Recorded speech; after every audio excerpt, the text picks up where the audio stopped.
Jammu Kashmir high court ने public construction department यानी PWD को इंस्ट्रक्शंस दिया है कि वह Jammu Kashmir project construction corporation यानी जेकेपीसीसी में काम करने वाले कैजुअल लेबर्स के एब्सॉर्प्शन के बारे में फैसला करे।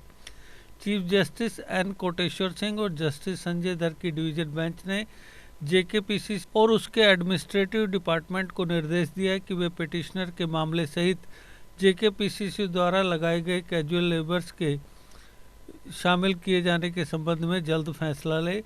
यह निर्देश जेकेपीसीसी द्वारा दायर एक अपील में पारित किया गया, जिसमें राबिया कोसर द्वारा दायर रिट कोर्ट द्वारा पारित फैसला और ऑर्डर जो कि 20 दिसंबर 2019 को जारी किया गया था उस पर सवाल उठाए गए थे, जिसमें कारपोरेशन के साथ उसकी सर्विसेज को रेगुलराइज करने की मांग की गई थी।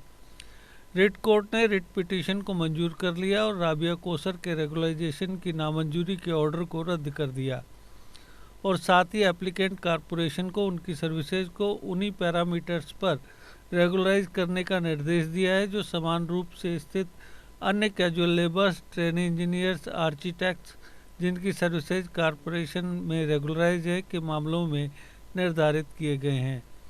राबिया कोसर को 2002 में एप्लीकेंट कॉरपोरेशन के चेयरमैन द्वारा कैजुअल बेसिस पर प्लानिंग असिस्टेंट के रूप में नियुक्त किया गया था और तब से वह कॉरपोरेशन में अपने कार्यों को पूरा कर रही है। उनके मुताबिक वह आर्किटेक्चरल इंजीनियरिंग में डिप्लोमा होल्डर है और उन्होंने उक्त कॉरपोरेशन के साथ अपने कार्यकाल के दौरान एप्लीकेंट कॉरपोरेशन के विभिन्न प्रोजेक्ट्स पर काम किया है। उनके द्वारा दलील दी गई थी कि 2011 में 58 ट्रेनी इंजीनियर्स को 12 फरवरी 2011 के आदेश संख्या एस्टेट 117 के मुताबिक कॉरपोरेशन द्वारा रेगुलराइज किया गया, लेकिन उनके साथ समान रूप व्यवहार से इनकार किया गया।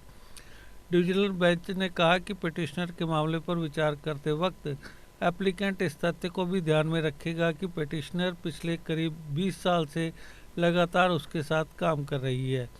ये साफ है कि कोर्ट का अवलोकन है कि रिजेक्शन का ऑर्डर सीक्रेट है या किसी भी कारण से रहित है, तथ्यात्मक रूप से सही नहीं है। इसलिए इस रिजेक्टेड ऑर्डर को इलीगल मानने का बेसिस खारिज कर दिया गया, जो रिट कोर्ट द्वारा पारित फैसले को कानून की दृष्टि से अस्थिर बनाता है। इसके अलावा पिटिशनर को यह निर्देशित किए बिना कि उसे किस पद पर रेगुलराइज किया जाना है, उसे रेगुलराइज करने का निर्देश देने के लिए रिट कोर्ट का अधिकार नहीं था। कॉरपोरेशन ने रिट कोर्ट के फैसले और आदेश को इस आधार पर चुनौती दी कि रिट पिटिशनर कोसर को जरूरत के आधार पर एक कैजुअल लेबर के रूप में नियुक्त किया गया था, न कि एक ट्रेनी इंजीनियर के रूप में।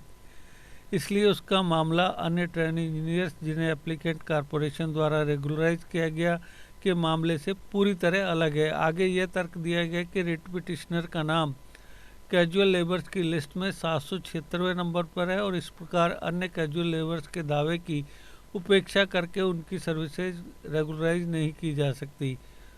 डिविजनल बेंच ने इन तर्कों को दोहराया कि यह रिकॉर्ड से साफ नहीं है कि क्या ट्रेनिंग इंजीनियर्स को किसी सिलेक्शन प्रोसेस के बेसिस पर अपॉइंट किया गया था और क्या वे शुरू में कैजुअल लेबर्स के रूप में लगे थे जिन्होंने अपना रास्ता खोज लिया था, जैसा कि रिट पिटिशनर द्वारा दावा किया गया है। इन सभी सवालों पर डिविजनल बेंच ने कहा एप्लीकेंट कॉरपोरेशन और उसके एडमिनिस्ट्रेटिव डिपार्टमेंट द्वारा विचार करने की जरूरत है, जो कि एप्लीकेंट कॉरपोरेशन में लगे कैजुअल लेबर्स के रेगुलराइजेशन से संबंधित मामले को अपनी सीएनटी के मुताबिक वहन कर सके।